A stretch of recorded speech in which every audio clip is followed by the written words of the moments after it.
Hello everyone and welcome back to yet another Tabletop Odyssey episode here. Today we have for you another Malifaux 4th edition crew unpack. Today's great winner is the Dreamer and the Nightmare keyword from the Neverborn. Was an overwhelming victory in the votes for this one. Great to see so much agreement amongst the faction. With that being said, let's jump straight into the video. Now, who is the Dreamer and why should you play Nightmare? Now, the boy who is known as the Dreamer, he was born to a wealthy London family.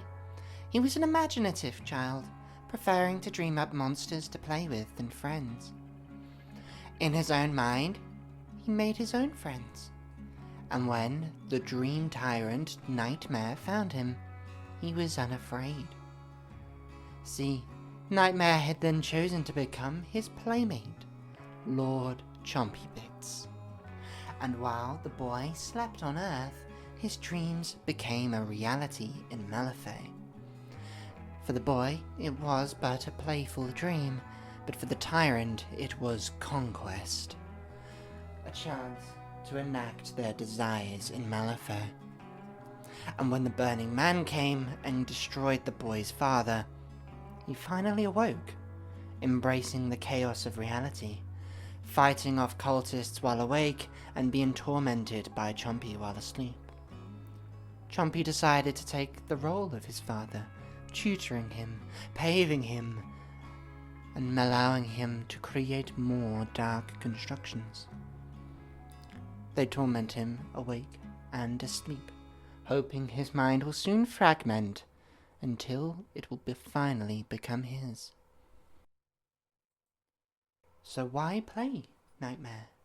Well, perhaps you always wanted your dreams to come to life. Some of them are really good after all. Maybe you are the sort of person who made friends with the sleep paralysis demon at the bottom of your bed. You know, the man with the bowler hat, I'm sure some of you have seen. Maybe you've always wondered exactly what was under the bed. Were the monsters real? Maybe you just like to field a bunch of Lovecraftian monsters upon the tabletop. It could be worth a try.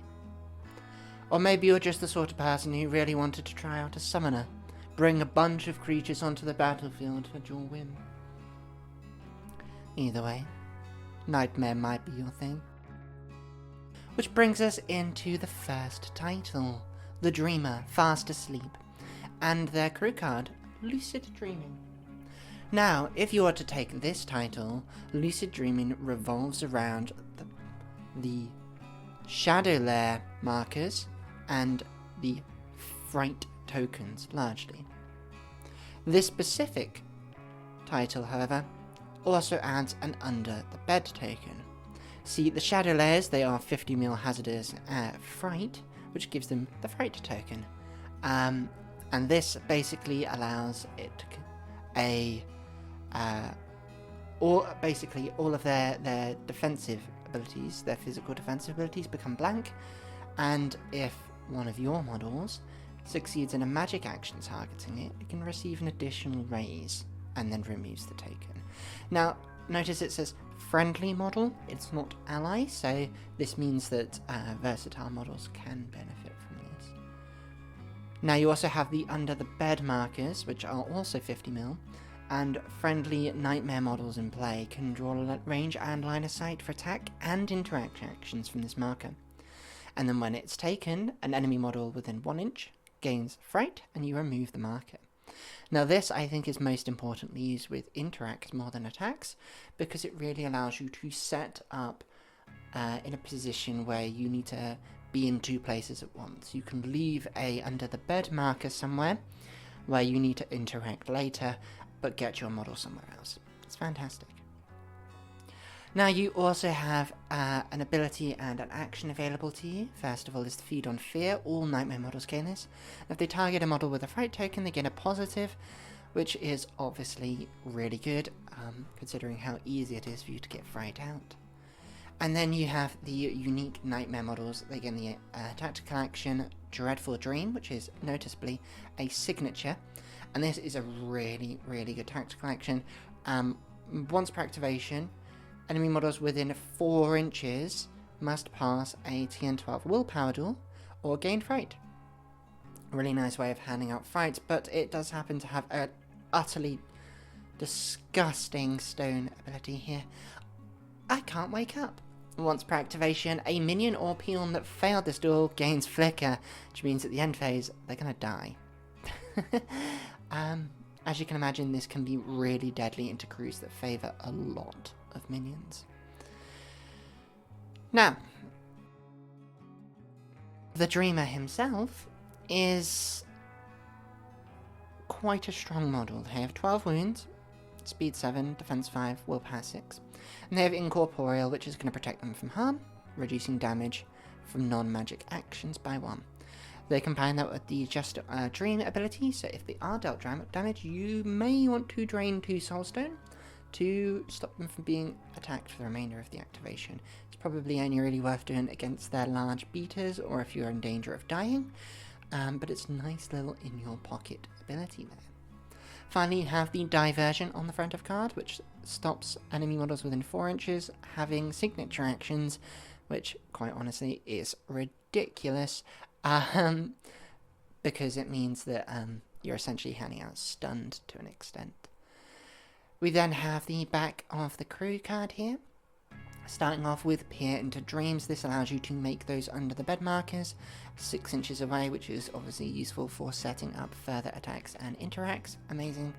And then you have the 3 attack actions, starting with your signature, the Bad Dreams, which just hands out a fright token. Now, it does have 2 really good abilities here. So first of all, you have the Coordinated Attack trigger, allowing you to declare a melee action. Finally, you can pay a Soulstone to summon Lord Chompy Bits into base contact with the target, which obviously is fantastic. If Chompy's died, you can just bring them back, and it means you can be really aggressive with Chompy because it doesn't matter if they die. Which then brings us into the 2 more damage dealing ones. First of all, it's the Cricket Bat, your melee attack that does +1 damage for each other ally within an inch. It's pretty decent. If you do fail, however, another ally may take a melee action on a crow, which is cool. And then you've got Twist Reality, which is probably going to be your main attack. It can target defense or willpower, your choice, from 8 inches away and does 2 damage. And if you receive a raise, for each raise you can summon a Daydream. Now, because of Fright being removed, it gives you a raise. You can basically summon almost guaranteed off of this, which is really cool. And obviously you gain Fright from a tame as well, which is really good to restack the Fright afterwards.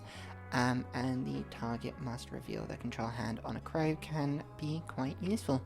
Very interesting little model here, but he also has a fantastic totem.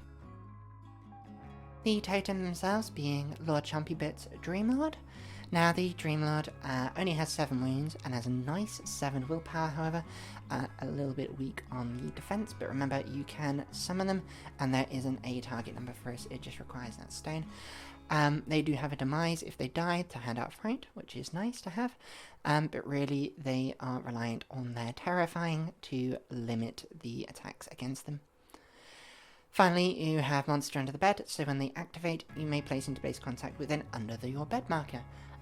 It's good that it doesn't remove the marker as well, and it means that the Dreamer can set up some movement for Chompy here. You have Dream Chaser as well as a signature action to place into base contact with an ally within 8, meaning that this model is fairly mobile. And with a nice 3 damage melee, you can be really good at murdering scheme runners. Some could say beating, but that is up to you. He doesn't get the extra attack that most beaters would. He's just quite a mobile beater instead. He does have some really good triggers, however. One to hand out fright, another to heal you, which is always really good. An execute trigger, which is a nice little pressure on their hand or their stones, and finally the stone trigger to draw 2 cards and discard a card once per turn. That is a decent one to choose. Finally, you get Twist Reality once again, so you can summon Daydreams as well, with a lovely On Your Heels trigger to place into base contact, hopefully to rip at them with your heavy claws. This means that getting Daydreams out is surprisingly easy to do, and they're nice little peon summons. Now, if you are going to take the other title, for example, you get the Dreamer Insomniac's Oneirophobia, which means a fear of dreams, and this is a very interesting crew card. So obviously you don't have your under the bed markers with this one, it's just those Shadow Lair and those Fright, but all of your models have Dreamscape, so they can remove a Fright to get +1 damage, which is really, really solid here. It boosts up some of your beaters' damage to monstrous levels and takes some of your base minions from 2 damage to 3 as their base, which is really nice. Remember, it does have to be a melee action though, so take that into consideration. You also have your unique Nightmare models gaining the following action: Waking Scream as a signature, costs a 5, targets an ally with an 8, and it kills your ally. And then enemy models within 2 inches of the target must pass 18 and 13 willpower duel or gain 2 damage. And then models with a Fright token have a negative to this, so it's just a nice way of popping off 2 damage, with a nice stone trigger here that allows you to heal an amount to the amount damaged. That's really good extra healing method there. Up to a maximum of 5 is obviously really good. Yeah, heals an amount equal to the target's health, so if you kill a bigger model, you can just heal off of that. Now, you're going, why would you want to kill an ally? Well, this is the summoner version, like the major summoner, not just summoning Daydreams and Chompy, but he summons a lot more. And they are summoned with Flicker, so they die at the end phase, so sometimes instead of just them dying and doing nothing, killing them might be a good option to hand out some damage. Something to consider. Now, the Insomniac themselves, they're a little bit more fragile. 5/6 defenses, 13 wounds. 13 wounds is nice though. And they also have the Just a Dream, so they can drain 2 Soul Stone to stop attacks against him.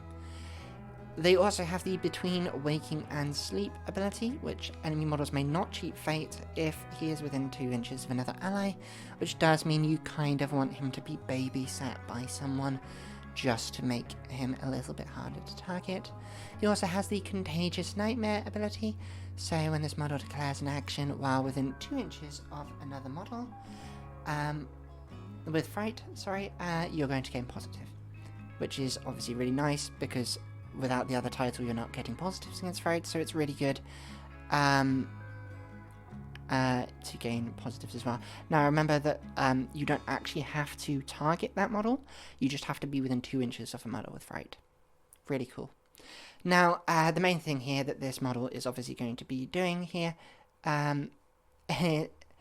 is going to be manifesting Nightmare, which allows him to summon a Nightmare model within 8 inches that has not been summoned this turn, and give them a Flicker token. So obviously it means they're going to die at the end of the turn, but you can hand out lots of models here. There are some, obviously, that are better than others. Notably, you can summon your totem from this. You also have a trigger here to summon a Daydream as well, so you can almost get a 2-for-1 effect, which is really nice. Unfortunately, if you do essentially summon a Daydream, it does count as something that you've summoned this turn, so you wouldn't then be able to summon a Daydream multiple times. In a Trance is a really nice signature to place an ally within 4 inches of its current location, for a couple of reasons. First of all, it can target yourself, obviously, but you have the On Your Heels ability trigger, which allows you to make a 2-for-1, so you can move an ally and then place into base contact with them yourselves. But interestingly, you also have a Roused trigger here, which is built in, which allows you to kill the model to make a ski marker against it, first of all. I'm not sure I would use that very often, but it can be used in a desperate last attempt to get a scheme, especially if it's on something that's a summon. Could be quite nice. But it's a nice little Unpack ability you have there. And then you've got your attack, which is the Endless Slumber, which is a 2 damage, 8-inch range, willpower duel, which hands out either slow or fright.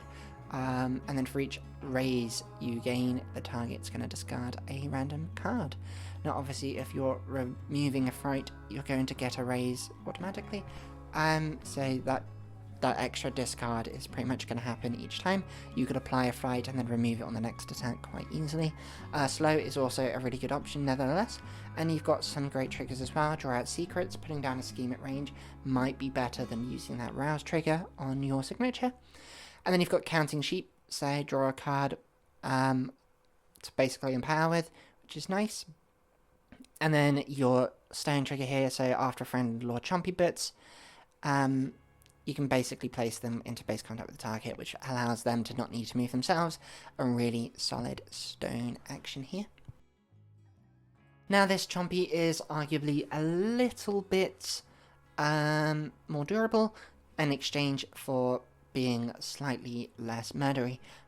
He has 6/6 in stats, 6-inch move, size 4, 7 wounds, and their demise to hand out fright when they die. But they also may reduce all damage dealt to them as model with fright tokens by 1. So surprisingly no terrifying, but they are, I would argue, more durable. They only have a 2 damage melee attack, however, but it does, if the target has a fright token, you gain a positive, and you can heal from this. And don't forget, you can remove that fright as well to make this 3 damage, which is decent. You then have the execute trigger on there, which is obviously nice to have. You also have the Fear Made Flesh, which does 3 damage for a magic attack, which is quite nice to be honest, and hands out a fright token and moves them up to 3 inches. And then for each raise this attack action receives, you can declare a melee action. This is fantastic at bringing an enemy towards you, pull them straight towards you. You then strip that fright, get that raise, and then be able to declare a melee attack. This is for each raise, so that means if you do happen to get more than 1 raise, you're going to be getting several melee attacks off of this, and that is fantastic. Stone trigger to draw cards, which is nice, and then the extra movement as well. I do think this is also a really nice way to score things that make it look like an accident, because you can hit them for 3 damage, give them fright, and pull them off a building. Really cool. You also have the signature action. It's not quite as mobile here, which means you're relying on your master for movement. This signature is a 2-inch pulse that does a TN 11, kind of weak, willpower duel or gain fright. It's not really going to be doing an awful lot. You might want to consider using the crew card action more. Which brings us to the rest of the crew.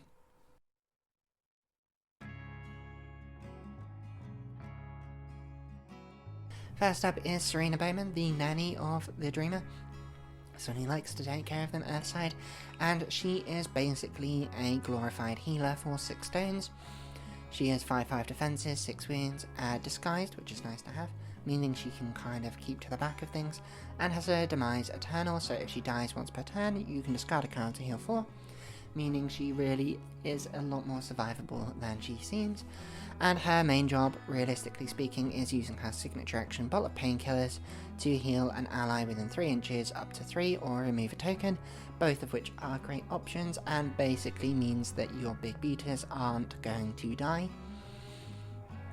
Unless of course you want them to.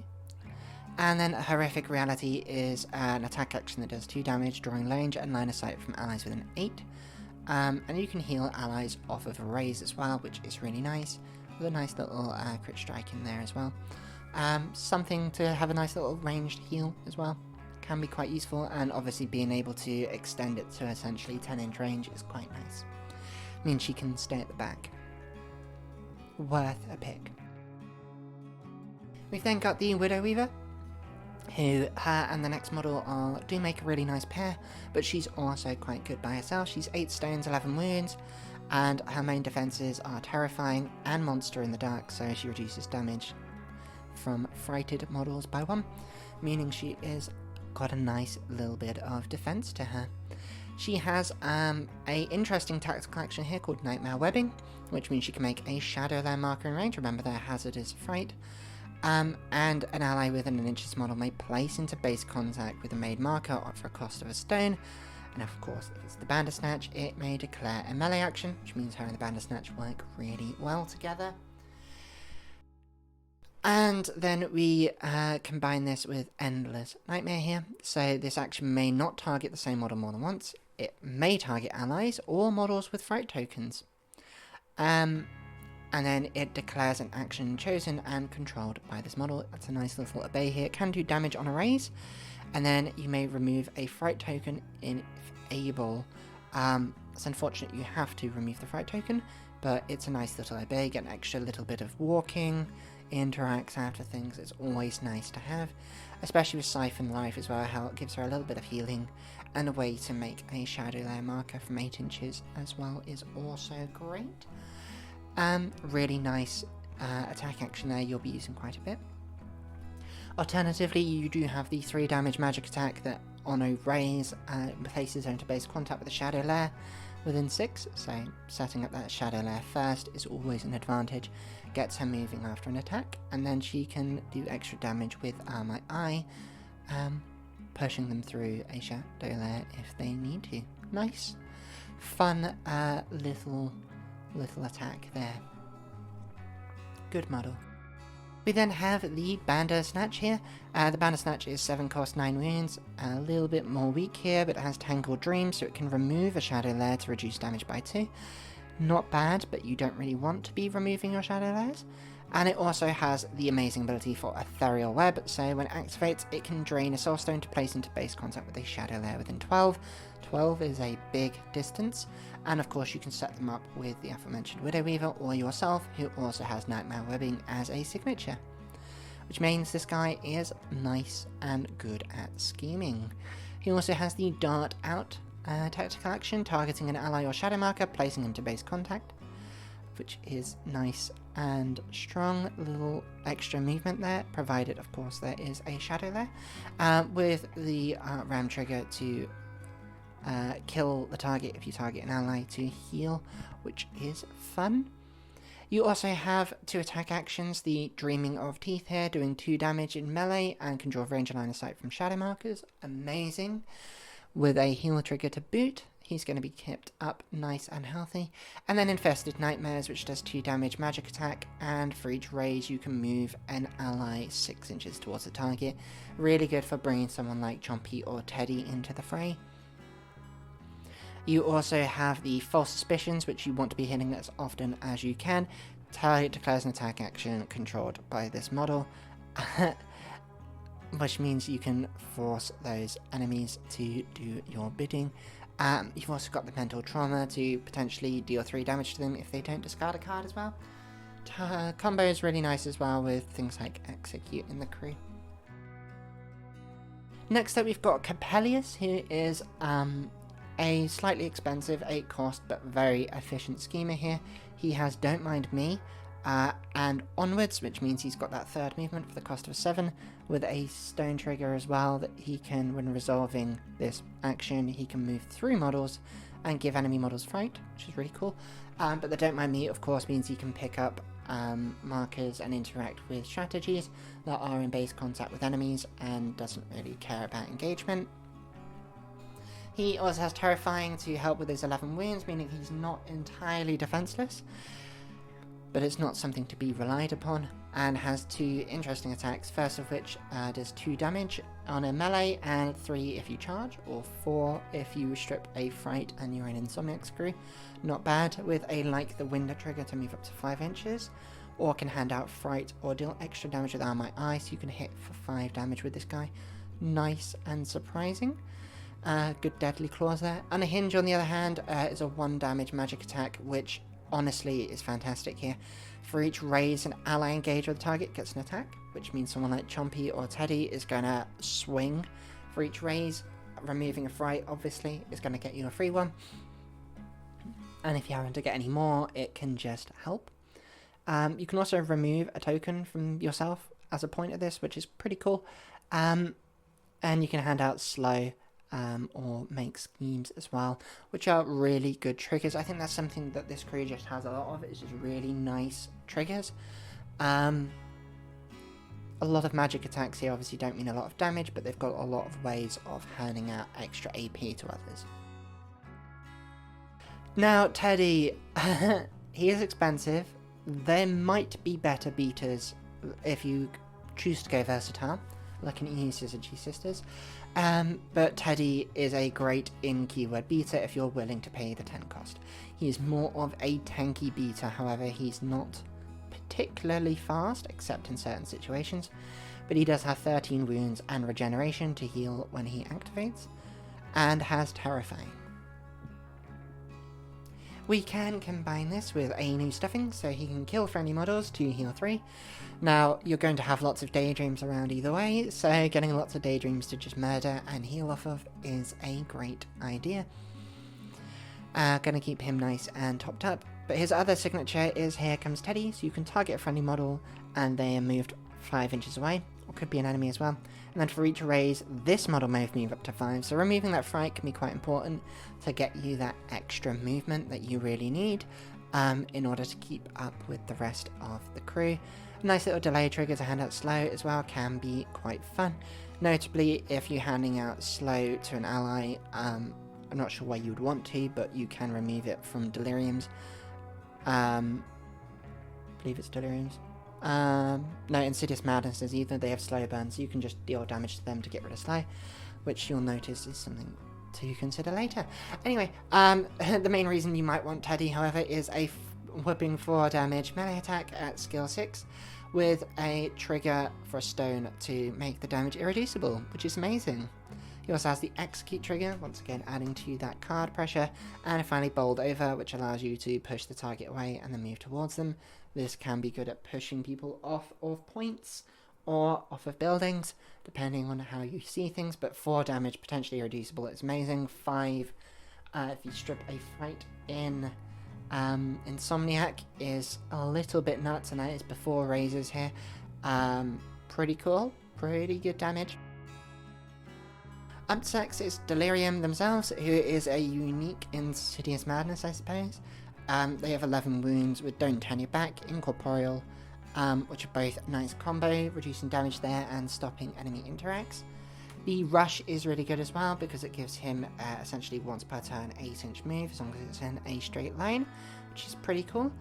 They are a very interesting model here. They've got House of Mirrors, so if they target an enemy they can summon a Delirious Thrall, which is kind of cool, with a stone to summon a second, especially if you want some extra summons out on the field to either heal from or murder, and for whatever reason, can be definitely worth considering. We then have the Psychotic Influence signature. Now this is really interesting because obviously this is a dual keyword model, it's Woe and Nightmare, so you can ignore the paranoia text here. Essentially treat it, because it's a magic attack, as removing a fright instead. You gain an additional raise, and for each, so you gain 1 effect plus 1 for each raise, so a fright can give you an extra 1. You've got Monophobia, moving an enemy model 4 inches towards your target. You can move your target 4 inches towards their deployment zone with Agoraphobia, or Acrophobia, you place the target within 2 inches of current location, and if it increased elevation, deal 2 damage. And now this is really important, again, if you want to make it look like an accident, throw them up to the top of the building with Acrophobia, and then immediately Agoraphobia, push them off. Scores pretty quick. But also, it's just nice to get models towards the ones you really want to rip them to pieces. You then have Mirrored Maris, which allows you to choose one of the target's actions and deal damage equal to theirs, which is kind of cool. With a nice little spiderweb fractures to hand out damage to models next to them, or Touch of Madness to discard a card. It's an okay attack. It's a very interesting model. It's a very interesting model. There will be very limited reasons why you might want to choose this, but it could be worth taking. Now it comes to the Delirious Thralls, which of course better summons than they are hireable. I definitely wouldn't hire them. They're quite fragile and weak, but they do have Don't Turn Your Back, which could be nice to summon next to someone. And they have Demise Shattered Glass, so when they die, they deal a damage to an enemy model in 2. That's okay. They can, of course, kill themselves to drop a scheme as well, which is pretty cool. Dropping a scheme, splashing out some damage might be worth it. But remember, you can summon these guys with Insomniac as well as with Delirium, so something to consider there. Their attack action possibly isn't worth it, but it's just a 1 damage stat for attack that the target and this model may not cheat fate, so it's just a straight flip here. But it could be good to hand out slow to the enemy or move the target a little bit. Something to consider. An okay summon, to be sure, but definitely needs the right context. It depends how much I think you need Final Reflection to just make a ski marker when you die. Obviously it has to be within an inch of an enemy though, so it can be quite risky. Brings us on to the other minions in this crew. First of all, we have these stitched together. Now, I think these guys are probably better as a summon, if anything. They are a cost of 9 if you're going to choose to summon them, and they are quite destructive. But they're also quite dangerous to use. They have 8 wounds and a demise that allows them when they die to heal an ally. That's okay. Now, they do have a nice attack, which does 2 damage or 3 on a charge. Obviously for if you're stripping a fright, once again, in Insomniac, and it can hand out fright on one of the triggers, or look at the deck of your opponent. That's nice to have. It's a very decent attack. And it has a nice tactical action called Fiendish Gamble, which allows you to target an enemy minion once per turn, and until the end of this activation, your actions, you're going to get a positive against them, and then you move 5 inches towards them and declare a melee action. But at the end of your activation, if the target's still in play, you deal 4 irreducible damage to yourself. So very, very dangerous there, dealing damage to yourself. There's a lot of risk versus reward. It's called a gamble for a reason. And this ties in, once again, to Gamble Your Life, which targets an enemy within 6 inches as a magic. Once per activation, if this action fails, you will deal 3 damage to yourself, irreducible. Ouch! So, you really want these to hit, obviously, but it's no big deal if you don't. But because of these ways of dealing damage to yourself is why I think it's better that they are summoned. They're really only good for attacking things. They don't need to be able to interact, so them being hired isn't as important. It's worth noting that along with the 4 damage for each raise you receive, though, you may draw and discard, so if you're stripping fright for this, it can be helpful. But yes, a nice little good murder model that can just throw out 4 damage to someone and then charge in and try and finish them off. Yeah, pretty cool. Next up, we've got the Insidious Madness, which can only really be described as the schemers of the crew. They are semi-expensive at 7 cost, but it does give them flight and incorporeal, which means they are great at just moving through terrain and across the board fairly uninhibited. And they combine this with evading leap, so they can place 6 inches away, but they will not be able to attack if they do so. That extra 3rd movement, though, is amazing for scheme runners. They do have Soulburn, which means that if you do happen to summon them and they gain slow, you can just take 2 reducible damage instead. Sadly, I can't really think of a reason why you might want to summon them. They're definitely better as hires. You have 2 attacks as well, Disembodied Voices, which draws range and line of sight from allies, hands out fright, and can move the targets. Notably, if they do happen to take falling damage, they will take an additional +2, which is really cool. But aside from that, just moving allies, moving enemies around, pushing them off points is just a really good thing to have, especially on informants. Finally, you have Spectral Bite as just a nice little tidy 2 damage melee, which can move the enemy away and get Siphon Life. Probably won't be used very often, if I'm being honest. The rest of their actions are obviously more important. These are used for scheming.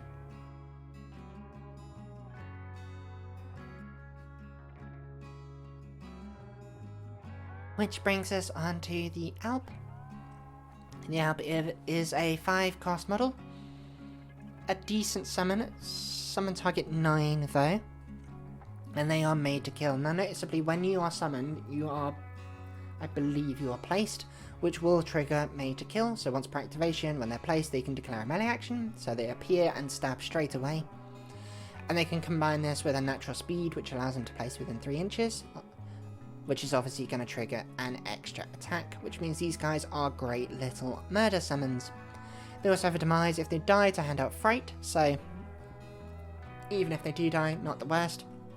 Just want them to die in the right places to hand out fright, of course. Which brings us to their attack. It's a nice steady 2 damage attack, and if they've got fright, it's going to get a positive, which means that they're fairly accurate. If I'm being honest, you can puncture as well to get an additional raise if you need to, which obviously translates to an extra damage in most cases. Really nice, solid attack here. Siphon Essence, allowing you to infuse stones if you kill, is really good. So maybe choosing to make these guys be the last ones to attack could be worth considering, just if you can try and get that nice crow trigger there. It's not the worst case scenario. If you don't, try and getting a tome instead to hand out slow could be a decent fish as well. But yeah, these guys make great summons in Insomniac. I'm not sure I would hire them particularly. I mean, they might be worth taking one, but they're almost certainly a better summon. Which brings us on to the Daydreams. These are peons and are largely only going to be summoned, you would think, but I actually do encourage you to hire some of these.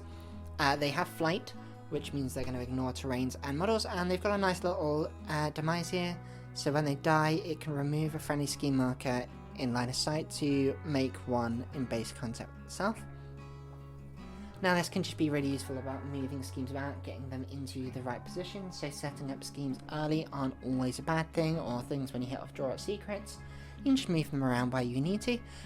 These guys will be summoned and dying a lot, so it's nice to have. They do have the bend reality attack, which honestly is not going to do a lot. I'm a bird is okay to place the target within 2 inches of itself, or trying to get to place in space concept with them can be fun. The dealing damage probably isn't too relevant. You're not going to be using this very often. Realistically, the Daydream's attack, action really is going to be lead Nightmare. Target an ally and move it 3 inches. It's got a lovely 8-inch range. Just having 1 or 2 of these, they're only 2 cost, just at the start of the game, just to move your guys up the field can just really be quite helpful. On to our out of keyword and versatiles. Now I thought long and hard here. Now there's some obviously that are ubiquitously good, but Vasilisa here is one that really fits nice into this crew. They have good defenses, 6/6 with armor, 10 wounds, so they're going to keep around, and they provide extra healing as well, which is really good for a crew that wants to be sticking around with those big unique models. Healing is always good. You then have Needle and Thread, which means that you can choose a range of 1-inch melee or 8-inch magic, and if your target's someone staggered, it's going to gain positive. You can remove stagger to gain extra damage and hand out stagger yourself, as well as making enemy remains markers in base contact with this model, which is really cool. And then obviously Tangled Threads combines a little bit with this, so when it activates it can drain a soul stone, and then every enemy model in base within 1 inch of this model or a wicked doll gains staggered. So your attacks are then going to be hitting on positives for a lot of times. Staggered is a really good token to hand out because it's going to be stitching them up, as it were, stopping them from moving around, which is really cool, and pushing their own models. But really this model is being taken for careful assembly, so you can target remains marker, which you can make with your action, and summon a wicked doll. Wicked dolls are great, and this being a signature, and just means as long as you've got remains markers you can summon as many as you like, really.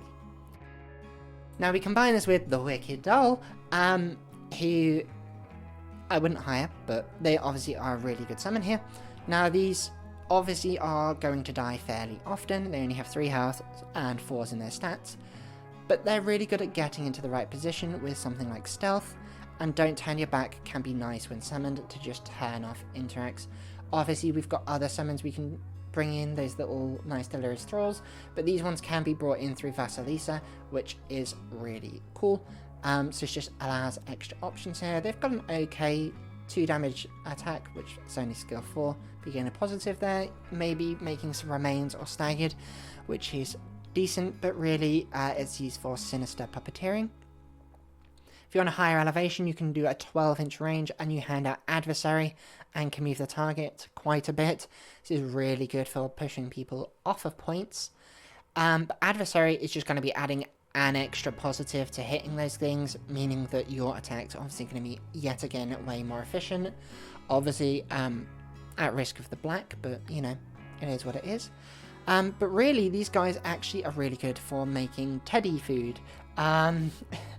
So if your own models happen to die throughout the course of the game, and they end up making remains markers, Vasilisa turns around and they pick up the remains marker and turn it into a wicked doll, which is great. And then, obviously, Teddy, he likes to kill allies and heal from them, and there are, of course, a few other effects. Just, yeah, kill these guys, heal 3, do as you want. Sometimes you just need a very cheap model who doesn't necessarily have a lot of value that you can just absorb from. Remember, these guys only really cost a 6 and a corpse, so they're not the worst. Something to consider. On to the Tactica portion of our video now. Fast asleep up first. So this guy obviously relies a lot on their bed markers. You want them in really good positions to be used later to interact and attack 3. Can be really essential for scoring. Getting them like near a building or something. Just being able to drop something there and score, like search the area or something. Or having it on the center line for a variety of reasons. Things like that can be quite useful. Maybe just leaving one in your deployment zone for something like breakthrough. Really good usage there. You also need to manage Fright as well. Of course, it's really powerful. It generates a lot of summons from Twist Reality on both your Master and Totem. And then Weaver, of course, can use it to stack enemies into one place, pull them all together. You can then spam the crew card action on them, spamming out Fright back onto them. And also, of course, there's that chance that you might catch a minion and just delete them from the board at the end of in the end phase, which is really cool. Or you could throw it on Coppelius, for example. You can generate lots of attacks for your beaters to really get the most out of them. Fright is really, really nice, just in general. Daydreams, of course, as I've said, they're kind of worth hiring to get that initial movement boost. Don't underestimate them. You can, of course, summon them as well. They're really good at just repositioning your models so that you don't have to spend actions on walking yourself. And sometimes these guys just moving things around might just be the difference between you scoring a point and not. I would encourage as well to attack in pairs to really make the most of applying and stripping Fright. You have some models that are good at applying Fright. Put that on and then have someone else strip it off to make the most out of it. And obviously triggering things like Coppelius getting these extra attacks from friends is really a good thing. That being said, Insomniac, I think this one is... There's a lot more to manage, but I think they might be slightly stronger here. And they revolve a lot around this summon loop, this idea of summoning a model that is going to die at the end of the turn, but you have the ability with your uniques, which you're going to want to have a lot of, to just delete them for that dual to deal damage, or to get and then trigger all of these demises in the right positions, whether it's to drop a scheme or something, or to deal extra damage or to heal someone else. The demises can also be just quite important. Obviously, you want to summon these guys with the Dreamer, and then have them have their turn first, whether it's just doing murder or something else, before having someone else blow them up. Make sure you get it in the right order. That being said, Fright acts more as a damage boost here than it does necessarily in other things. Obviously, you can still use them, like with Widow Weaver or Coppelius, to get some good AP out of things, but getting an extra damage on your melee actions can be really useful as well. Makes things like Teddy just nightmarishly strong. Nightmarish. And of course, other melee models, turning even like Coppelius turns into a really strong beater here. Your Alps can hit quite hard with this. They're definitely worth considering. And of course, if Teddy is going to be something that you're building around with this, version, having them have lots of things you can eat as well is really good when you can summon them and know they're going to die at the end of the turn, so it doesn't really matter if you do eat them.